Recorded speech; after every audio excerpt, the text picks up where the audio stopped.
I'm that guy. Hey, welcome. I'm assuming we're live. You can never tell. Never tell. Yeah, we're live. No, we're not live.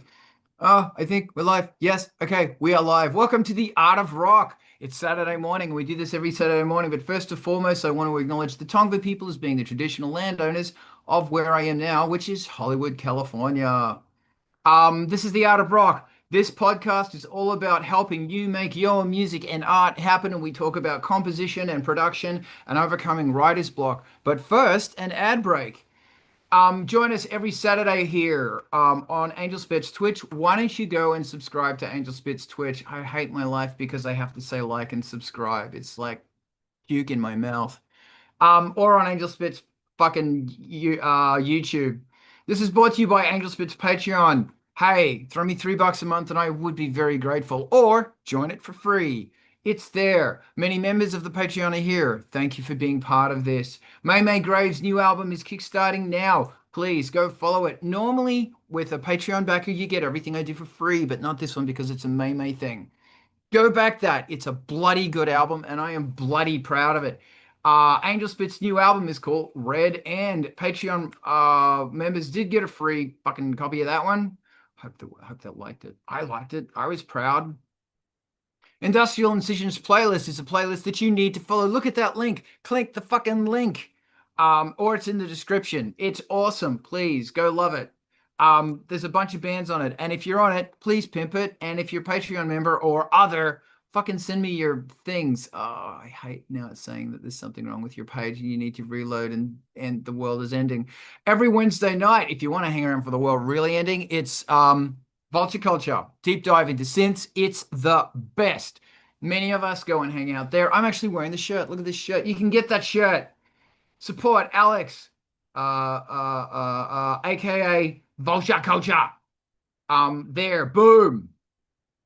Get that stuff. Angelspit's Discord is here. I don't know how it works. There's amazing dark alternative music on MTV TV. After this, we're gonna rate MTV TV. And everything go, yeah. And if you want to support them, send them your music. We need to do a thing about videos soon because videos, why are they so hard for me? I don't know. But that's why we have MTV TV. They've also got a Patreon. Go and back their Patreon because it's amazing. You heard it.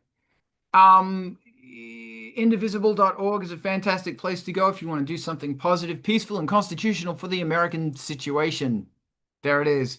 Go love it. Another really amazing one is a Facebook group called Hey Adam, Alt US National Park Service.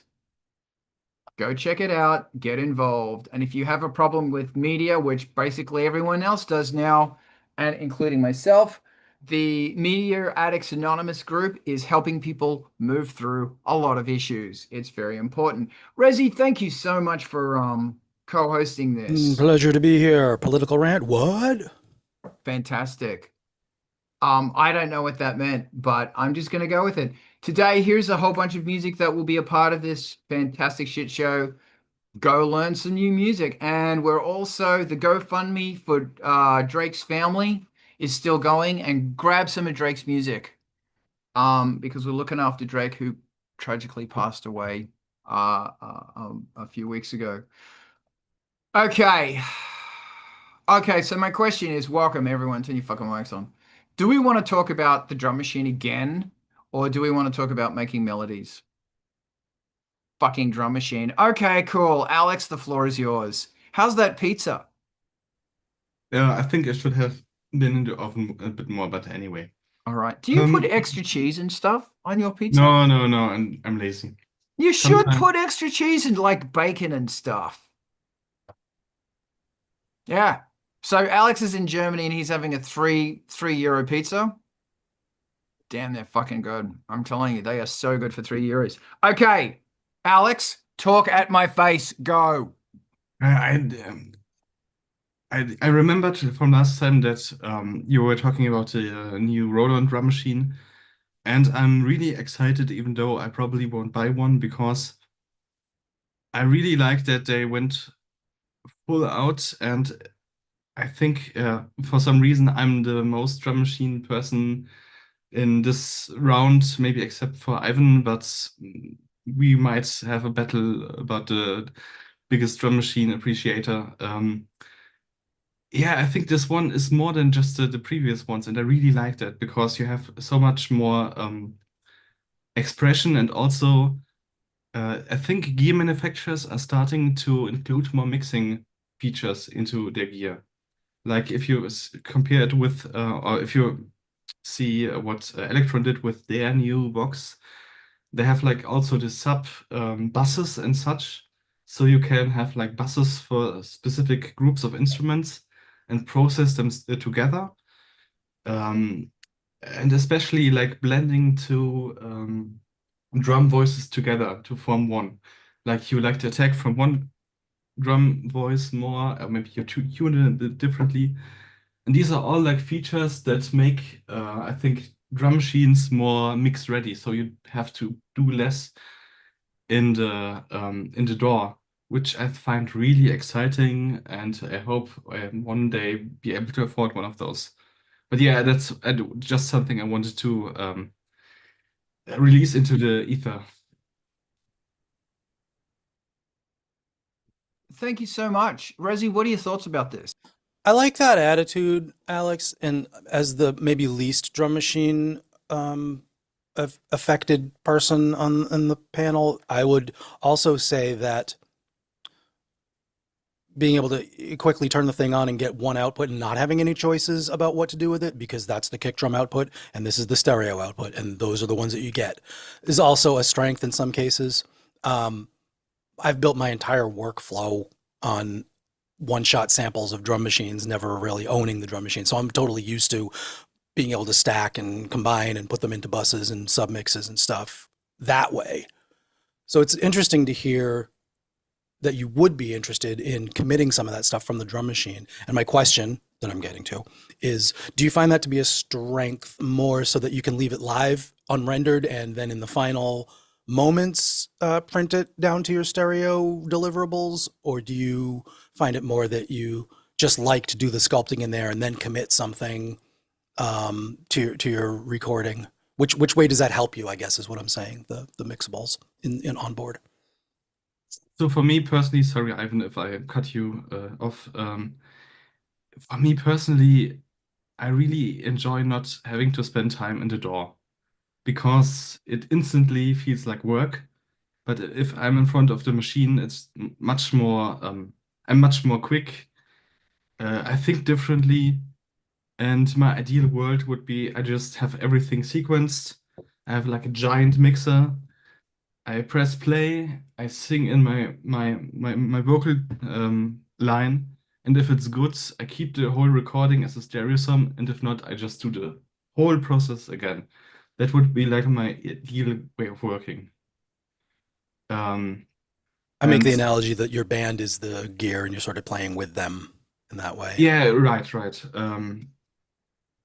Yeah, and these are things I don't enjoy doing in the DAW, but I can tolerate in a piece of hardware, especially since they know what they're working with. They usually have it pre fixed into what works great for these drum voices or like these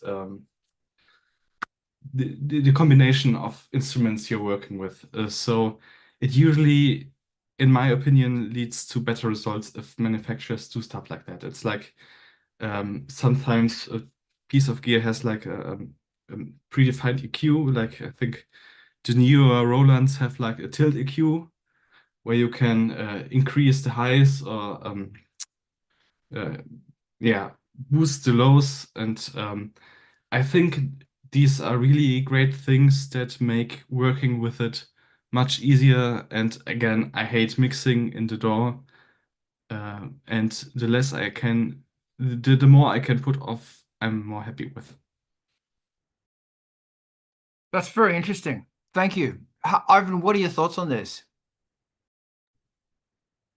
Yeah, I gotta agree with Alex. I think the 1000 is really adding features, piling up features in a way that hopefully, causes the rest of the industry to kind of try to follow suit.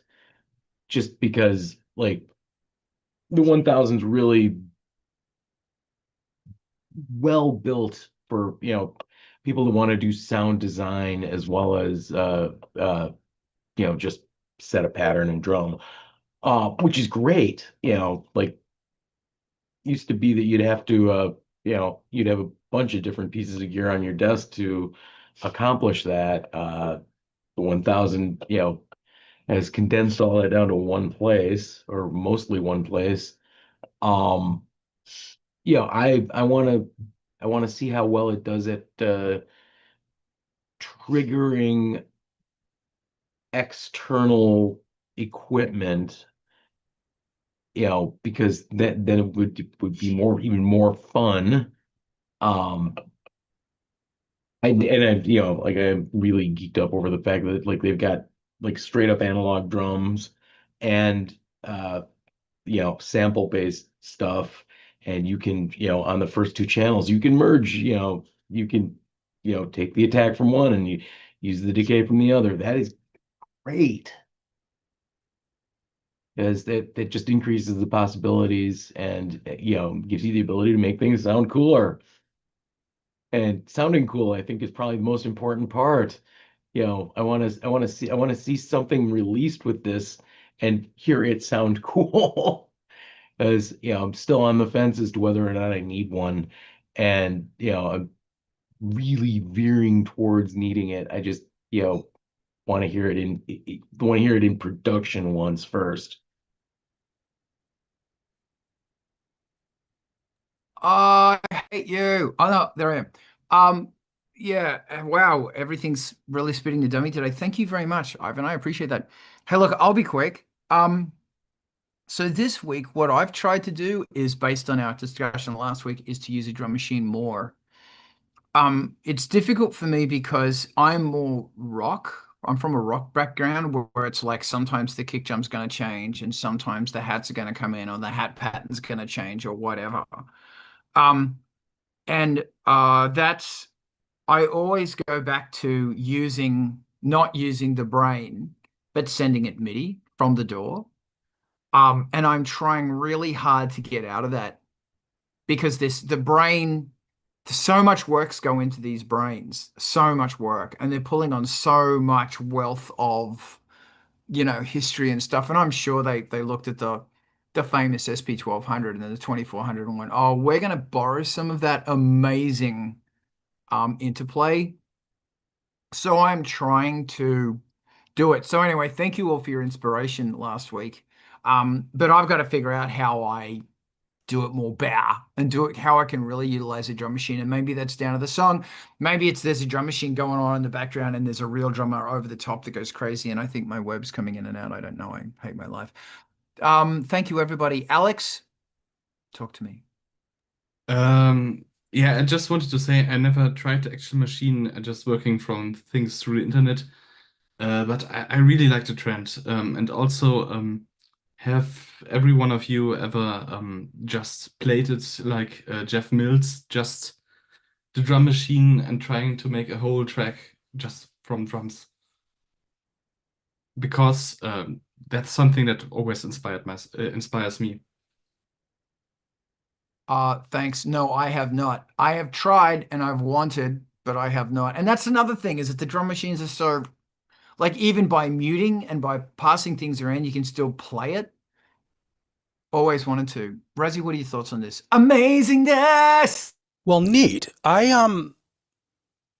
Carl, you said two things that I wanted to say, and Alex, you just brought up another one that's really interesting to me. And Carl, your point of what you're getting with these things, and Alex, this was sort of your point too, is like some signature sound from a cool producer, or like a signal chain from an engineer that you like, mix engineer. Like there's a lot of things you get when you just use the sounds that come out of the thing with all of their cool processing chains.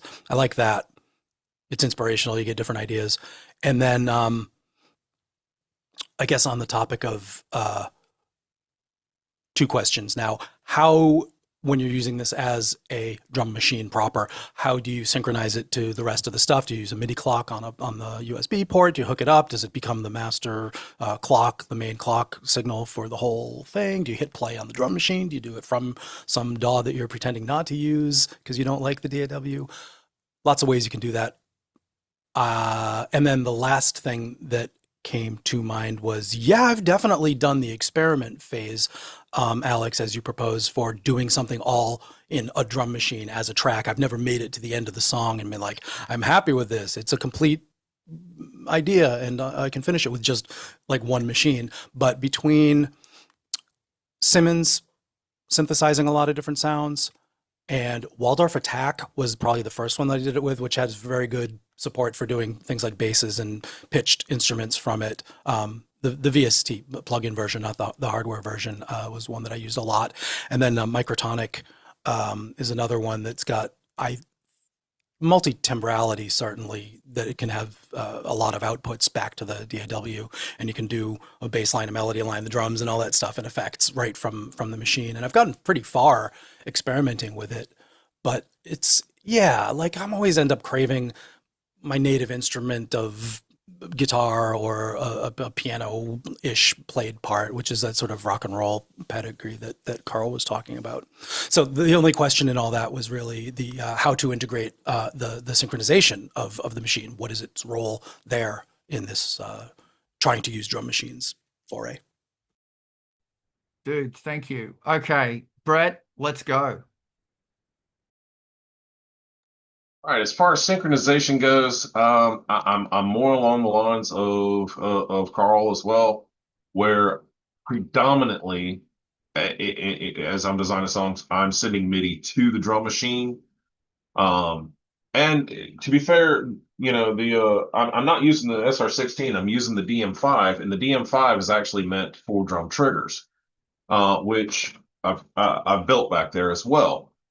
And where I've principally used drum machines, and this kind of parallels a little bit of Razi's question there too, you know, in terms of how do you use these in your own environment. The closest I've come to actually writing a full-on song and all that stuff, as Alex mentioned, would be where I chained the XR16 up, did all my patterns, all my fills and whatnot, and composed it all within there. And then what I would do is I would set it up next to the drum kit and play along with it. So it was drums versus drums. I didn't feel like the SR16 as a drum machine was strong enough to actually do things like melodies and basses and things like that. Yes, you could probably tweak it with like some of the timbales and things like that and get some kind of notes out of it, but it's not really tonal as much as it is just straight up, you know, something hammering. And outside of that, where I always seem to, I mean, I like the DAW, so where I always seem to funnel back to is even if I do jam on these machines, I rip the MIDI out, bring it back into the DAW, and then sculpt it even further from there. And ultimately, what I want to get to is the audio.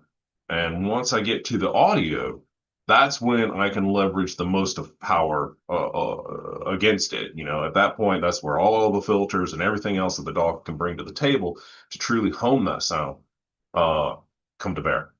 And so that was kind of my roundabout way of it, both answering the questions and yeah, maybe posing another idea. Okay, thank you. This is good. Alex, hit me. So what I originally meant is to just use drum instruments and have like a percussion track. But I appreciate your answers still. I think just working in one box can be really inspiring. And to the question of how I synchronize it, in my experience, using MIDI clock and not going through the MIDI through, but using what's called like a merge box. One of these passive, or not, just electrically duplicating the signal from one machine and having it sent to all other things just works fine, in my opinion. I think I only have gear. Okay, if you exclude the cork, I have only gear from like 2010 on. So maybe then the chips were fast enough that tempo and clocking and following a MIDI clock got a lot better. But in my opinion, it's a non-issue as long as you keep your computer out of the game. If the computer gets involved, everything loses its because the computer somehow doesn't go well with hardware MIDI clock. I don't know why. There are solutions that are usually expensive, but as long as you just keep the computer out of this clocking thing, it just works for me. Thank you. I'm going to go on a rant. Um, Alex, I absolutely agree with you. And I am at a loss as to why computers, MIDI clock, MIDI machine clock, all that stuff is so problematic. The through box I use is powered, and I know that is one thing that I've learned is really problematic. If it is literally going through a 5-pin DIN connection, I have found problems. So if it's old school MIDI 5-pin DIN, there's going to be problems. I will whenever I'm powering the modular, it goes through the Arturia BeatStep Pro, which is kind of generating code unto itself, and then that fires everything usually well. Yeah,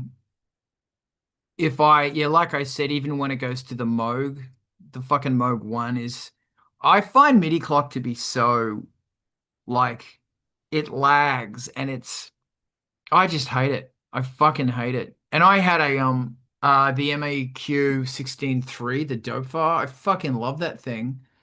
But I ended up selling it because I thought there was something wrong with the MIDI clock. And as it turns out, it was the computer. Oh, I was so pissed. But anyway, because that's such a great fucking sequencer. It's 3 lines. It's 3 lines of 16 knobby knobs, and there's so much you can do on that thing. It's fucking dope. You can do MIDI and CV, and the way it was built together was perfect. God. So, if I may, can I go on a little rant? And it's sort of, so I'm inspired actually at the moment because I realize that I just don't use the modular as much as I should. And I used to do these Angelspit live things, and they were all shits and giggles. I'm thinking about doing that again. But what I'm thinking about doing is not vocals, just pure DJ. So I'll play instrumental versions of Angelspit tracks, run the audio through the Chaos Pad or fuck only knows what, and really disseminate the audio, like very, very, very cruel, fuck it up. Meanwhile, the modular is going mad, and stream it here, although not through Zoom, but directly. And because I feel like I need to, I need to start experimenting more, and I need to start going, okay, I'm going to experiment in front of people, and it's fascinating when you goof around in front of people. There's a different vibe. Even if it's only one person or something, it's a show and it's different. And I really appreciate that. So multiple output, multi-pack step sequences and clock sources driving lots of other devices with electrical control signals.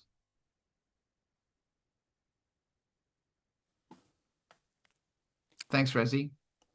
Yeah, I'm just, making things as more confusing as it can be. Oh, good. Awesome. I'm all about it. Keeping on it. But that's kind of what I'm going to be doing. I'm going to be doing multiple outboard, multi-track step sequences. Yep. And clocks and it's sources. nice that the 3 people who answered have very different approaches to it and different amounts of gear. So I'm sort of keeping track of that. That's what I'm going to be trying. Right on. Yeah. Good. And I want to try I'm looking at Rezi's. At Brett's, and thank you for this. This is great. So I'm trying to learn more. I'm trying to push it more, and plus I feel if I'm a Twitch DJ, then I'm cool. I get cool points, because Twitch DJs are cool and I'm uncool. And I have a cat, and every Twitch DJ has a cat that every now and then it's the cat break. Here's the cat. And hey man, that's Frank. He's over there sleeping right now. So that's what I'm really inspired to do with all of these conversations and everything else, and really utilize what I have. And plus, Mark was kind enough to give me his Wolf, his Akai Wolf, which everyone hates. I think it's great. I love that thing. Um, yeah, anyway, that's just me though, The, because I'm the, crazy the demo Carl. was such a failure. Was it Brad? Dan or Brad? One of the Rhode Island guys from around here did the original demo for that thing, I think, if I'm thinking of the same device. And it Yeah, was like, let's say, like a little bit underplayed and underwhelming and maybe not really pushing the hype yeah, on his first demo of the thing. yeah. I Hard to remember, love. yeah, and I remember seeing somebody else say it's really good for being a controller, but I think the snare on it is pretty fucking decent. And I've got a several $100 analog emulation of a snare, and I think it's comparable. And the hi-hats on that thing are pretty fucking good. The kick drum not so much, but I've got the Beefo McBeefy over here, and Beefo McBeefy does it all. Um, Real simulated wood grain. Yeah, it is. Um, anyway, so that's what I think about everything because I just love shooting my fucking mouth off. Um, and I need a cool DJ name. Alex, your hand's still up. Did you want to add to the magic of this I magic? remember you doing these remixes, I think like 10 or 15 years ago, and I really enjoyed particular the immigrant song remix you did. Oh yeah. I like it more than the original. Well, Uh, that was oh, thanks for that. I've got them somewhere and I don't know where they are. Did I stream that? no, you posted it on YouTube. Oh yeah. Oh yeah, that's when I was in New York. So I ended up doing that live. And I've got to find that file. That's a Ableton file, and I don't have Ableton on my computer. I've got it on one of the other computers, but I don't think it works anymore. But that was really awesome fun, where you pulled in a whole bunch of different tracks, and I had to go through and clean up the tempo on every single fucking track because it was just like um problematic, and it was Bowie and Led Zeppelin and fucking Hendrix and all of this rock that was being fucked live, and it was really good fun. Oh fuck, that was good fun. But that's what I want to do again. I want to go back to that real funness. And because of the reason I'm using Angelspit music is because due to copyright strikes and everything else and bullshit, I probably should just do it straight to Twitch. I'm probably not going to get struck because it doesn't have the vocals in it, and but we'll see because you can't even perform your own music on YouTube. Alex, did you want to reply to that, or will I throw it to? Yeah, the other reason, the other thing I want to say, the reason why computers aren't so good with tight MIDI timing is because the MIDI routines aren't very high priority, I think, for the computer.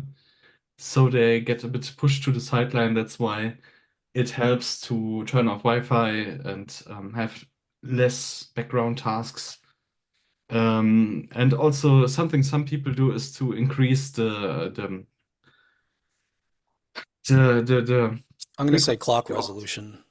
yeah, the resolution of the audio to like 96K or something, or even 196, because I think the MIDI timing is bound to the audio clock rate in some DAWs. Wow. So what you're saying is if it's a lower quality MIDI resolution, is that what you're saying? If your audio is lower clock rate, the MIDI timing could be worse in an ideal scenario. Okay, that's just Though fucked. probably having background tasks is something that's more distracting. So closing your browser, turning off your Wi-Fi is probably helpful. It's a pain in the dick, isn't it, kids? That's the Atari. I go on and on. I see a hand, Brent. Give me a sec. The fucking Atari ST 1040, best MIDI clock ever. Best MIDI clock. Like you could feel it. It was so locked. And I remember fucking Vince Clarke in this interview was bitching about it. And it's like, dude, it's fucking locked. Because still on this shit that I have, thank you again, Brad, for keeping my shit going. I will lay stuff down and it's like the hi-hats are wandering all over the place. Like fucking still. In the Atari, it was like, don't fuck around. Like they would actually get all the operating system and they'd bypass it. And they'd say, MIDI clock is, and the MIDI output is so important. Fuck, it was good. Brett, wanna hear your face. I agree with you about the Atari. That was my first sequencer, if you will. It was the 1040 running an early version of Cakewalk. And yeah, that was early Maddox for me. So and I lost the rest of my train of thought there, so I'm going to end with that. Okay. I remember Bars and, was it called Bars and Pipes? Was another, oh, dude, Right. we are showing our age now. And I started on Pro 12. Just want to say, that's how legit I am. I started on fucking Pro 12. Then I got a crack of Pro 24. I bought Pro 12. It was like hundreds of dollars with a TV set. Then I got a color monitor. Then I got the mono monitor. Although I had a mono monitor hack that would allow you to play, like Cubase only worked on a mono monitor. Cubase 1 only worked on a mono monitor. Then I ended up getting I think it was like this big. Then I ended up getting a mono monitor. But something I really miss was the way the little lines jumped up and down when you put MIDI in it. I have a memory of, we're going down memory lane. We're going to go back into time. That's my song that gets us into memory lane. So if you guys are going to reminisce, you've got to have a song to go with it. Yeah, and it's not just wiggly stuff, man. You got to fucking sing a song or fuck off. So I know when I was in Brisbane learning about MIDI when I was like 15 with all these bands. Hey Frank, and a band called Helium 3 and Boxcar, great bands, completely fucking forgotten. And I remember going into, they got a loan of the guy from Boxcar had an emulator too. And me and the guy from Helium 3, he was like 17, and we were putting this fucking emulator 2, not a 3, and it was the most beautiful thing I had ever seen in my life. Into the back of a cab, went to his house, set it up, and then he played a song on all of this 80s MIDI shit. And I'd never seen that stuff. And I remember seeing the computer and it was an Atari. And I remember the smell. The smell. Well, it was partly and so goths in Brisbane were called swampies. They weren't goths. They were swampies and they were brown. And they look so cool. It's gone now. Swampies have become extinct. And I remember watching this guy perform this thing and then play stuff on the emulator too. And it was like, wow, $17,000 that emulator too cost him. 17,500 Australian dollars. It's a beautiful fucking thing I'd seen in my life. Alex!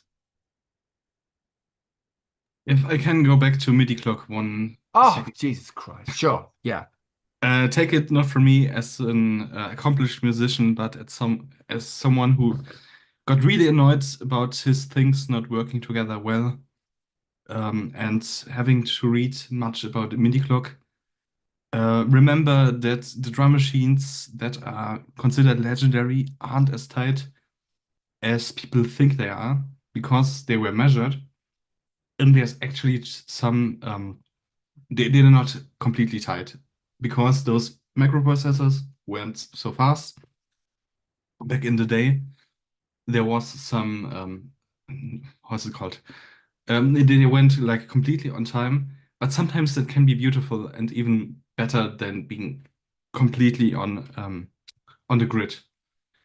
So always remember you want to do sound good, not perfect. At least that's the lesson I took as someone who gets really annoyed that his things don't sound well together because the sync doesn't work as I wanted to. Thank you, man. That's so true. And yeah, totally. Found out there's at least one Boxcar song on YouTube right now. Yes, and Boxcar are also on SoundCloud. Fucking great. Brett, what are your thoughts? I did remember where I was going with the PC and the MIDI clock part of it. I used to have issues. That was when I would try to do too much on my music computer. I would buy these gaming systems and I would try to essentially do gaming, do MIDI, do photographic art, whatever on them. Stop that. The nicest thing I've ever done for myself is make the computer I use for music a dedicated machine for that and give it the power to be able to handle it. Tons of RAM, fast CPUs, fast graphics cards. Keep as much of that in RAM as you possibly can. That way, the whole thing can just run at chip speed. And yeah, you're still going to have a bit of slop with MIDI clock because MIDI clock is sloppy. But you're going to have way less issues and it's going to be way less detectable to the human ear because the machine's able to keep up and has the ass behind it to really push this stuff, both audio, MIDI, and the works. And since I've taken that approach, I will say that my PC that powers this is probably among the most expensive piece of gear in the studio. And I build them to last 10 years. And when they start getting to that age, it starts to be felt badly. That's when you start feeling, the operating system having its issues. You start feeling the advancements, really. The things that happen in the DAW, the things that happen, because you're triggering all these extra stuff. All of it starts to play into effect. The Motu Delta, no, is it Motu? No, it's the card is called the Delta 1010 LT, and it's a dedicated audio MIDI card for PCs. Right now, I am not using it, but have it sitting in that closet, and I'm actually about this close to reinstalling it as a secondary pathway for my Motu 128. The thing I liked about it is everything that you need for music is on that board. And so really after that, if you can keep things at chip speed, then you can get from the SSD to RAM to that board, all within the wiring of the computer itself. And it nixes a lot of those issues.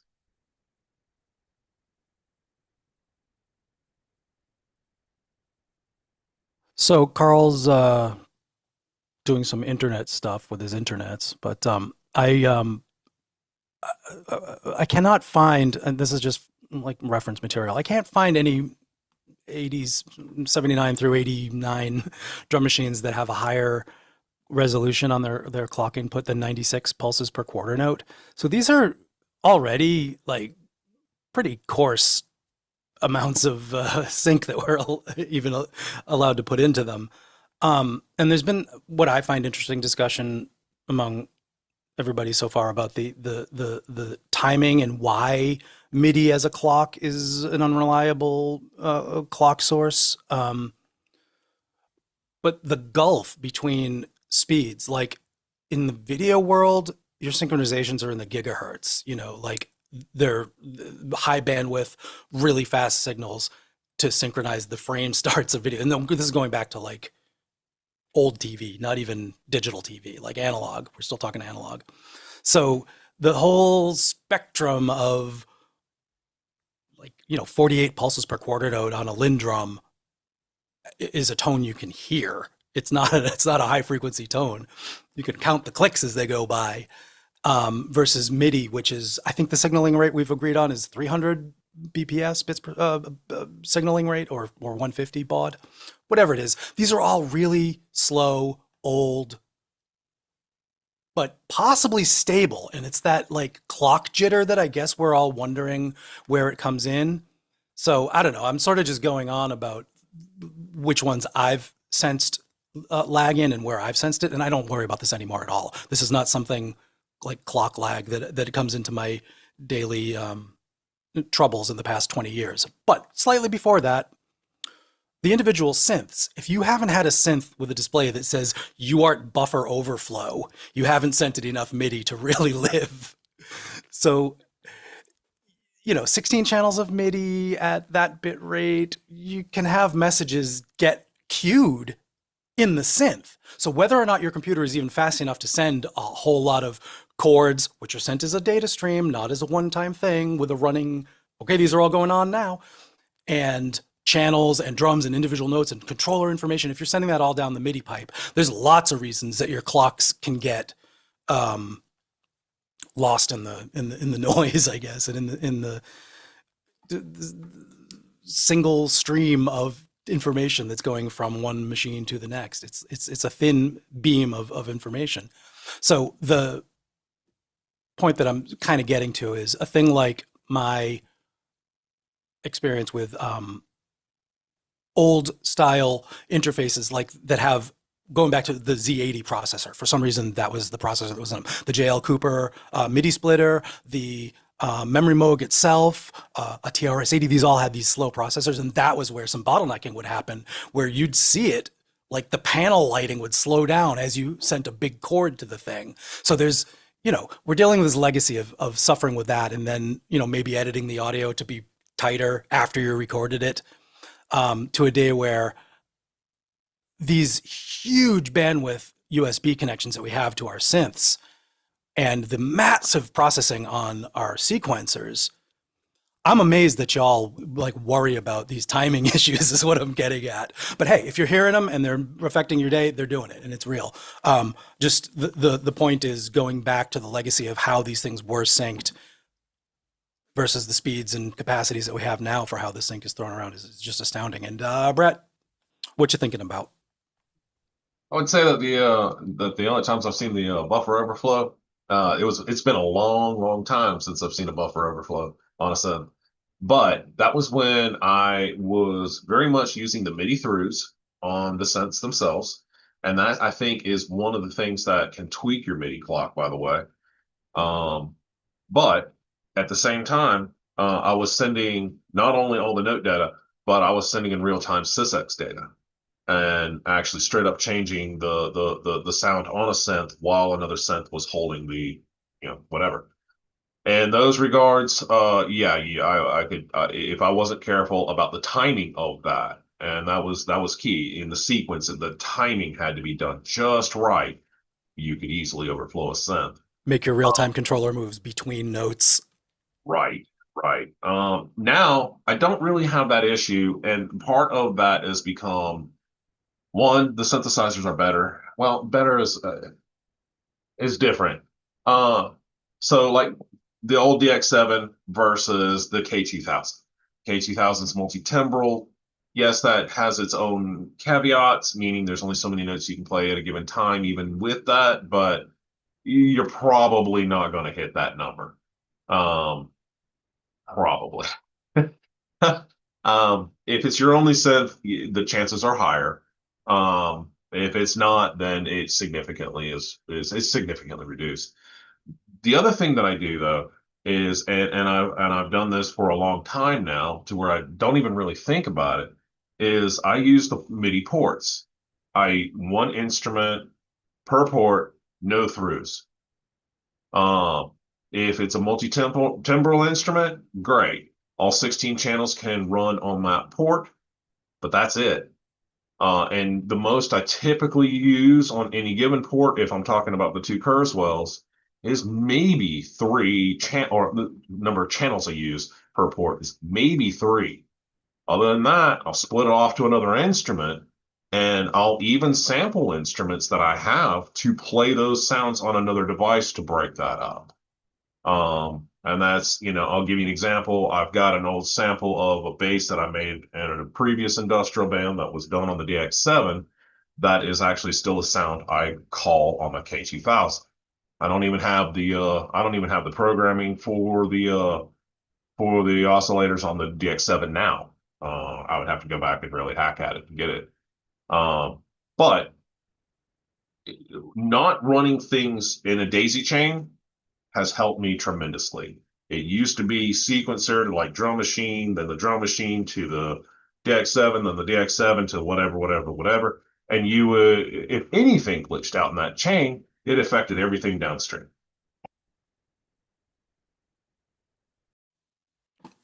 Thank you. Cool. Yeah, I was going wanna- to say throw it back to Carl. There you go. Oh, thank you. And thanks for covering me. I had frank issues. Thank you so much.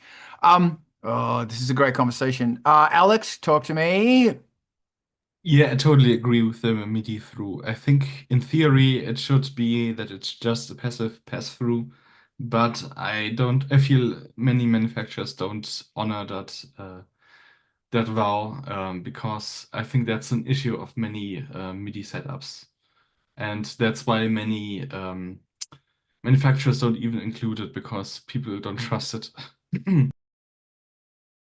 Thank you. Hey, also just quickly, Raziel, I see your hand. Give me a sec. Shout out to everyone. D, Roblox,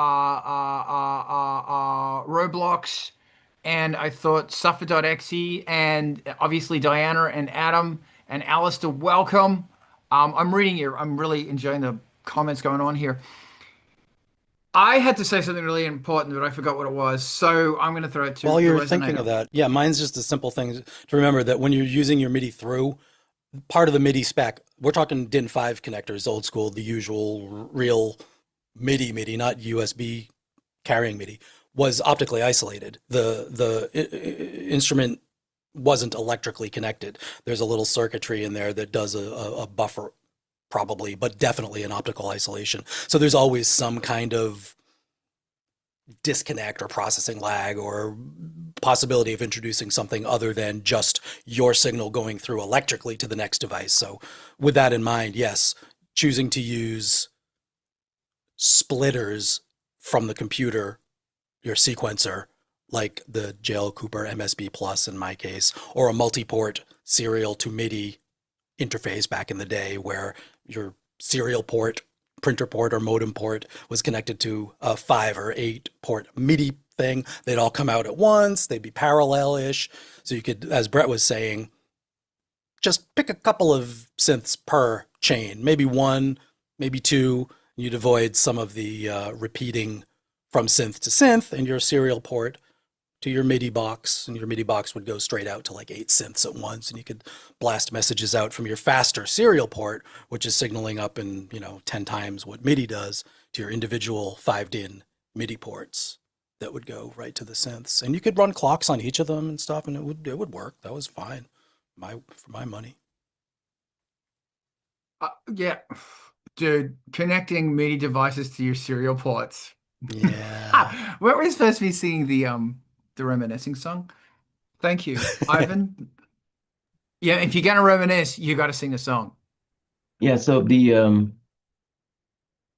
a whole lot of this is, how well is your workstation itself set up, like the DAW. And that is a giant pain in the dick to get 100% right over and over again. And it is it's a thing that you do have to do kind of over and over again. My day job is a puppet developer. And, I have often found myself thinking, what would be nice is if, instead of like spending an afternoon dicking around to set up a workstation, what if you could just run a manifest and it does all of the things that need to be done to get it up into, the state of a workstation for a DAW, I think a music workstation. And, the thing that has often slowed me down on this is it would be awfully lovely if, as part of that manifest running, it could go download all of your plugins and just ensure that the plugins that you want running are installed in the places where you want the plugins to be running from, without having to screw around with like loading like the freaking plugin manager for X software package because they want you to stare at their advertising while you're installing their plugin. So just again, music industry, we just want to be able to do this with an API, like to make things easier and more usable and make us more likely to actually want this stuff. Other question is on the clock management side. Does a world clock, external world clock, make much of a difference? Because I don't know the answer to that. That's actually something I want to talk about. But first, here's Razzie. Wow. Two things, I guess, then. In short, having a master clock signal, a primary clock signal, a house black, that kind of thing. I mean, it's standard practice procedure in any kind of professional setting, like for video or audio, you'll have house sync. That's a device that's very good at making a clock, and you can use it either, let's say it's SMPTE and MIDI clock or something, or audio PCM 44.1 for your house. Like there's definitely best practices that dictate most of your clock sources should come from a device that's really good at real-time clocks. That's sure, yeah, why not? Is it better? That's a big question, because now you're talking expensive gear that has one purpose and one purpose only. That's really boring, and it doesn't make any cool noises or have a front panel with buttons to push. But yeah, joking aside, definitely there's a precedent for clocking all of your stuff from audio rates, from video rates to audio rates to MIDI rates from a device that's really good at that. Motu and well, yeah, I'm going to start trying to remember 40 years ago devices that I didn't own. Right now, I'm currently using my audio fuse as my clock master. Okay, so then you know what I'm talking about. Blabbering about that, the second thing was specifically about telling, like having a manifest to make your whole setup just work. And 2 weeks ago, I started working on, in earnest, something that I had mentioned a few weeks ago, which is close to that. And that's, I'm going to try to be so brief about this. Apologies in advance. Getting your chatbot with an MCP to talk to the API of your DAW. Doesn't quite do it from the system down, but when you say... I'm so sorry, can you say that again in English, please? Yeah, sure. So chatbot, we're talking ChatGPT and Claude. MCP is the connecting stuff that some cool geeks out there just made and put on GitHub for you to use, that is the middle layer between Ableton Live's published, this is what we do, and ChatGPT's published, this is what we do. So when you say, hey Chappie, give me a damn setup with my drum bus and my favorite compressor and my 3 EQs per channel instead of the 2 that I usually use, you can verbally say that and it will tell Ableton Live to set that thing up.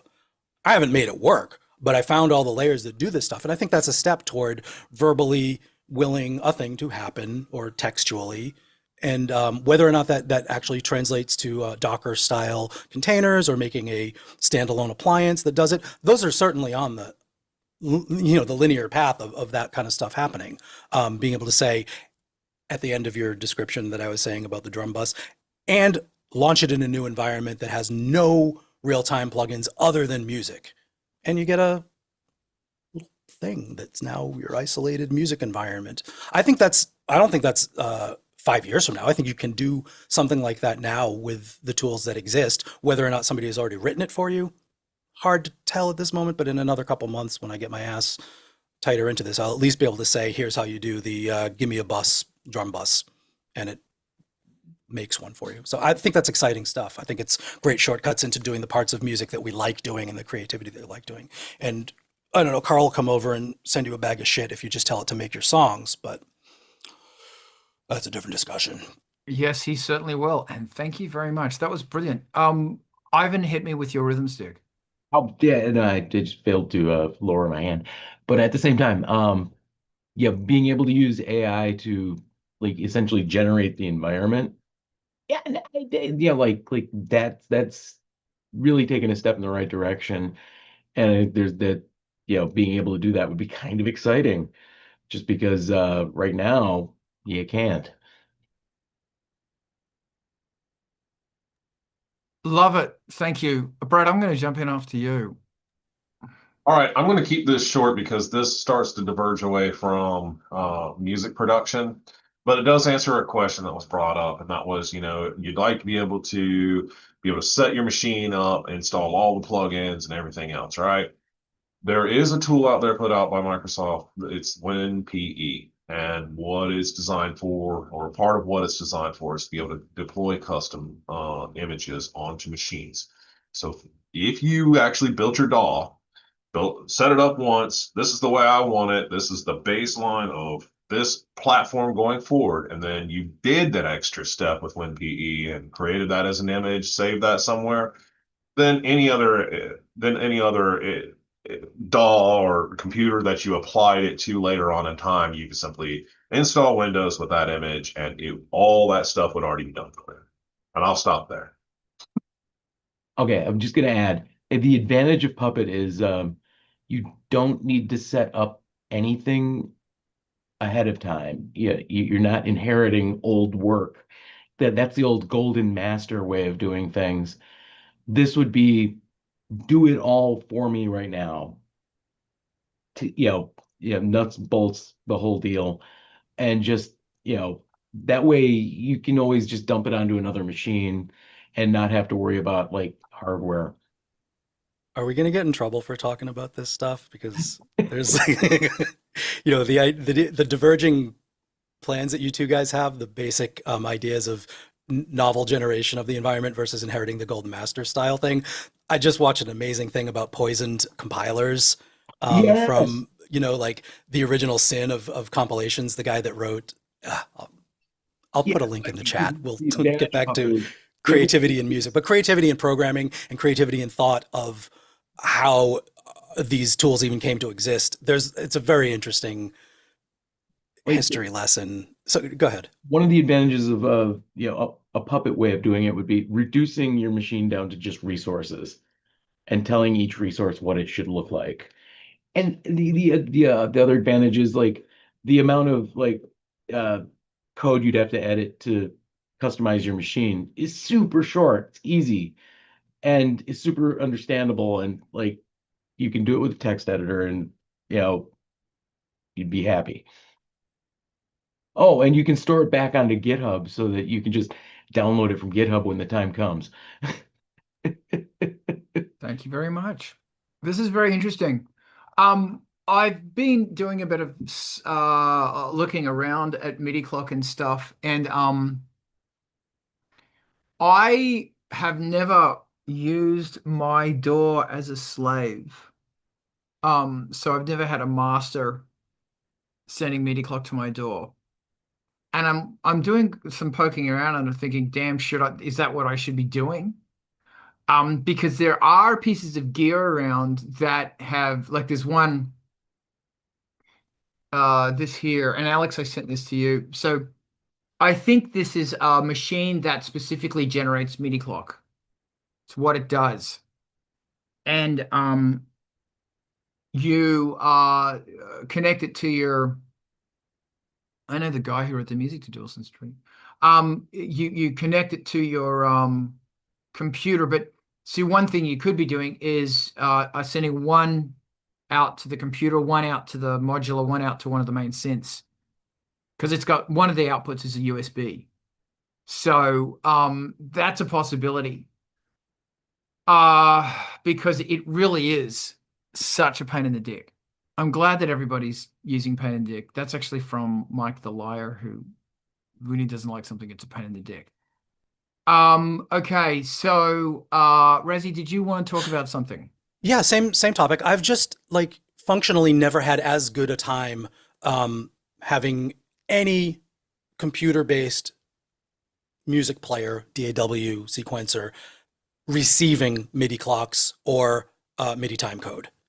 They'll synchronize to the stop and start, they'll synchronize to the bar line, but trying to work in a world where there is an external clock with the idea of beats or tempo or bar position, one of the things that you're getting from a computer-based environment to do your composition and playback and recording is that it is inherently synchronized at the program level.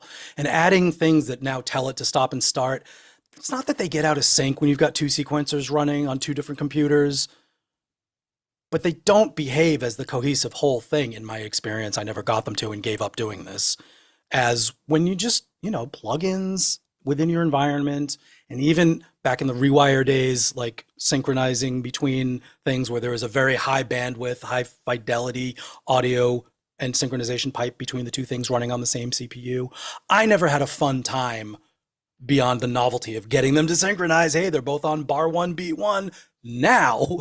Like, that's a cool thing, sure. But doing work in that, so okay, I got to go edit something in bar 16. Where is it in this sequencer? Yes, it's on bar 16. Yay. Like, the way that they treat the whole song or the section or the loop or the note that you're working on ends up kind of diverging in ways that I never grooved with as a convenient songwriting tool. So I vote just don't fucking do it, but except as an experiment. And if you need to for some reason, it works. Like, yeah, you'll find bar 16 is on beat 1 now eventually. So my vote's with you. Don't do it. And just back in nostalgia, like in the 80s and 90s, this stuff sucked. It really sucked.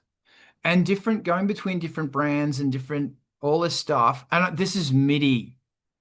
It was so fucking problematic. Like, if you had I don't think anybody used to have an ARP that worked with, or a sequence or something like that, it just didn't fucking work, or it was so unreliable. And then obviously we haven't even gotten into all the different DIN sync versus PPQ versus all that fucking shit. There's just something about timing. They want to talk, but only up to a point. Do we want to keep bitching about fucking MIDI timing, or do we want to talk about vocal effects? Let's talk about vocal effects. Then I will throw it to Brett.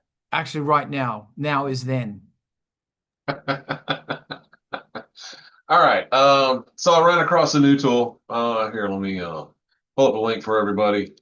It's a tool called Evoke, and it's made by Minimal Audio. It's a VST. I'm grabbing it for y'all here. There you go, and I'll throw it up here in Twitch as well. Nonetheless, what captured my interest about it is it's kind of an evolution of a vocoder. Since I can't really just share my screen, or at least I don't think I can. Can I? Yeah, anyway. So the thing about it is it has its own synthesis engine. And that synthesis engine is actually built right into the core of it. So you can straight up select waveforms. Those waveforms can react. So you could say, for example, you could have a sine wave. But the minute it hears audio, that sine wave speeds up and it starts, maybe that's assigned to like a volume or a chop. And so you get a stutter effect. Has a bunch of presets in there that get you started. And I have really just started scratching the surface on it, but I have found it to easily compete with things I've been doing all in one platform. So, for example, one of the things I like to do is I like to take a clean vocal track coming in and then sidechain it. So that way you still have the clean if you want it, but everything else off of it is something to enhance it. So typically I'll do a granulizers to both harshen that clean sound, if you will, but also to pitch it down and pitch it up. The two dissonances kind of work well for me. And then after that, I want it to be creative and I want it to have movement. I want it, instead of just being stuck here in the center, and this is, instead of it being like you went to a lecture, here it is. Now this thing's bouncing all over the place. This actually brings all that into one platform. And you can do that by chaining those different waveforms down near the keyboard that you can see in the link I've provided. And I've had it up to 6. And it was absolutely mutilating. It was pretty fun. You can seriously get out of control if you want to quickly. But you like I said, the presets and whatnot that you generally start working from are really kind of there as softballs. And yeah, I found it to be quite fun. And so I figured I'd throw it out there. Thank you for throwing it out there. How much was it? I got it on sale. It was 79. Normally goes for Booyah. 120. So this was 79, and that's part of why I jumped on it. I was like, you know what? If I'm looking at vocoders and things like that, I'm probably not going to touch a hardware unit for that. Yes, I can leverage the microKORG and do, but it has a different character. And this actually combines a few different things that I do manually into one tool. Mm. Yeah, this is great, man. This is great for coders and also vocal effects. Yeah, I'm looking for a really good. That's great, thank you. Getting a good vocoder is really hard because vocoders are quite a. There's a lot of elements about them where they distort, and and there's this really interesting balance you have to get. Like you want to put a multi-band compressor over the vocal going into it, but you can't really do that. Jen, it's always good to see you. You can't do that because you're going to lose the vocoding effect because it starts flattening down all of the harmonics as opposed to just flattening down the volume. So compress, yes, multi-band compress, no. Um, Here's Phoenix. Um, and it's yeah, they sometimes they sound ugly when you distort them. And it's funny, I don't know, man. I've always had it's a learning curve. So knowing that there's this thing that's in the box and it works, great. That's great. I'm on the prowl for a good format shifting thing. I think Cubase, because I'm on 13. Did I go to 14? I can't remember. 13, thanks again for your help, right? 13 has got a format shifting thing in it. I use the TC Helicon, and the thing I love about the Helicon is it sounds gritty, and I love that about it. Anyway, that's all I got. Does anybody else want to jump in about vocal processing? That's why I write the fucking heads. Go, Brett. I'll say I use a lot of formats as well. FL Studio brings those to the table natively. Those are the ones I typically use because, really what I want to do is I want to I want to put the vocal space into the pitch dynamic I want, so if I'm creating a monster, I want it to sound menacing. Then what I've done previously for the grit is literally add granulization to it. And then you can kind of dial up and down that grit as you want. And for that, I use a free tool called G-Grain.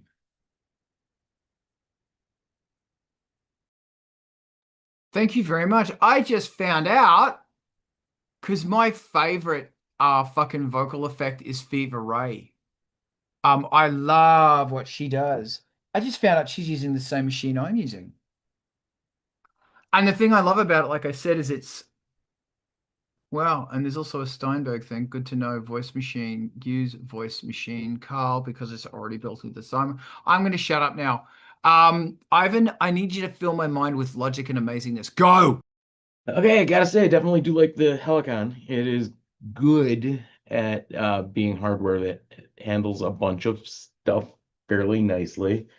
I have been looking at the Baby Audio humanoid plugin. It's got a pitch shifter, it's got a de-esser, it's got gates and smoothing, and it will also resynthesize your voice. And then filter the whole mess at the end. And then it's got some built-in effects. So it does a lot of things, and the demos make it sound like it does them reasonably well.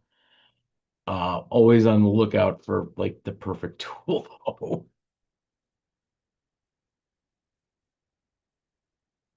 Thank you, Ivan. And I'm told the Korg, is it DVP1 vocoder? It's a digital vocoder, and apparently it's really good. Fucker about standalone ones is they're expensive. Like, I think the greatest vocoder ever made is it's either the Moog vocoder, tell me to shut up, or the Dope vocoder. And I've got the Dope vocoder, and it's so fucking good. Remember, kids, analog vocoders have none, zero, null um delay, or what's the word I'm after? What's the Mr. Computer word? That Latency. latency. Thank you, Mr. Computer. Mr. Smart Computer. No latency, none, none, none, none, none. And you can get in there and mess with formats by repatching stuff, and it's endlessly fun. And you can put slews on different channels and da da da da da. Or you could just get, and for thousands of dollars, or you could get the thing Brent mentioned for under $100, and you'll always be using it. So it's a good thing. Alex, I want to know what thoughts are going through your brain right now post pizza. Yeah, unfortunately, vocal effects or vocal processing is something I struggle a bit with. The only thing I do with my band is use this, which I originally, oh God, it's a TC Helicon thing, which I originally bought for its anti-feedback mode and its inbuilt reverb, but it has like this preset EQ and compression that works really well for me. And unfortunately, with plugins, I think it's just my experience, but don't get it to sound as good as it does with this one.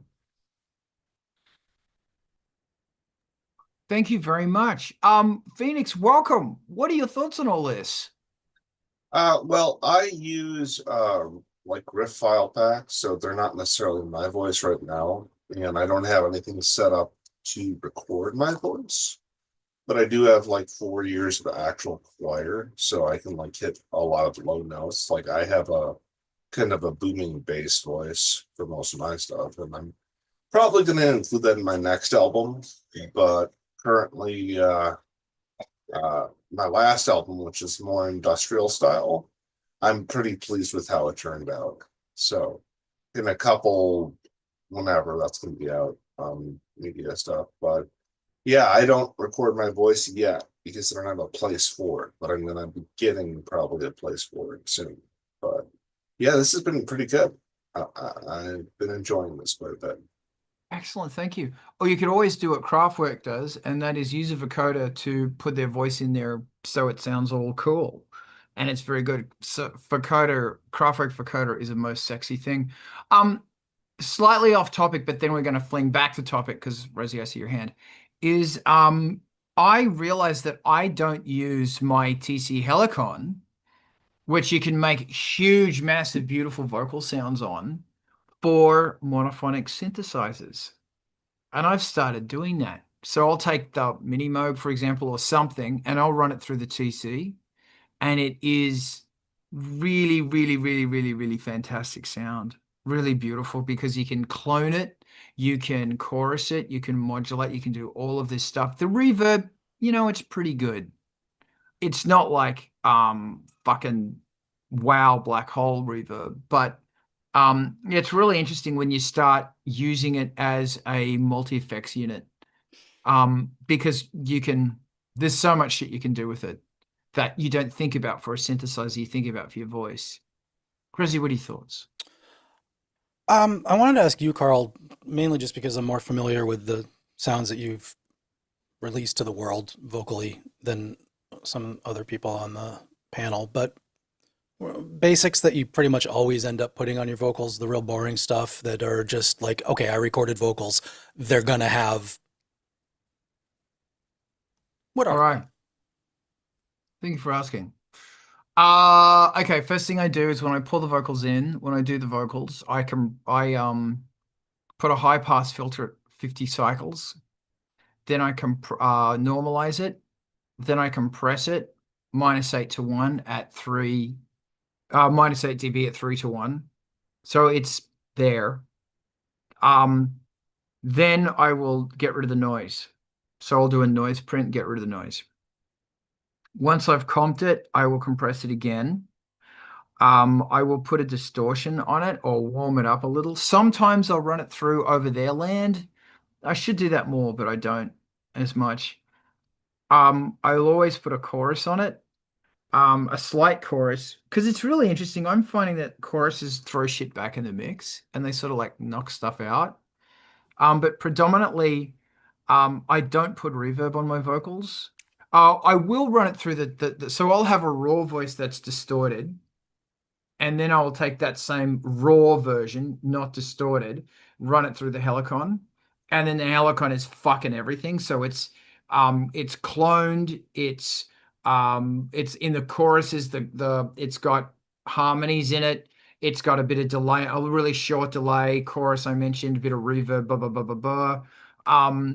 It's fucking full tilt boogie, but that's usually only in the chorus. And I try to not use, I used to use reverse reverb on my voice because it sounded fucking great. Yeah. Yeah, that's What do you do? that's what I hear. You also, well, before I say what I do, you have instances of stacked vocals and at least doubled and stuff. If I'm not mistaken, it's pretty common. It's not like a once an album thing. A bunch of songs are going to have this. Do you have a separate path for when you're doing something that's not the primary vocal, that's like either the gang vocal or the doubles? Yes. And I'll so I usually have the verse on one track, the chorus on another track, just because they're going to be treated differently, and then the TC on another track. So that's the big, once it's got quite affected. Then everything else goes through whatever. And it will usually be affected at the bus level. So it'll be compressed at the bus and whatever happens to it on the bus. And I always spread the panning. Kind of like always the vocals are, when the vocals come out in that group thing. And or I'll do 3 takes of the chorus. Every chorus is a different take.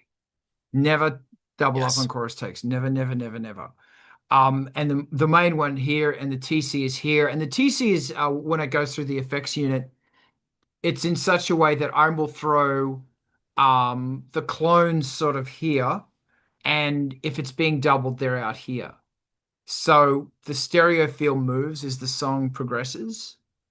And then if I do vocal, like double vocals, like the main chorus is there, that also goes through the TC, I will throw 1, 2 and 3 hard left, hard right. And if I put a slight delay on them, it's like this. Yep. So when it hits that chorus, it goes out. Gets big, gets wide. Yeah. Takes up space. I like it.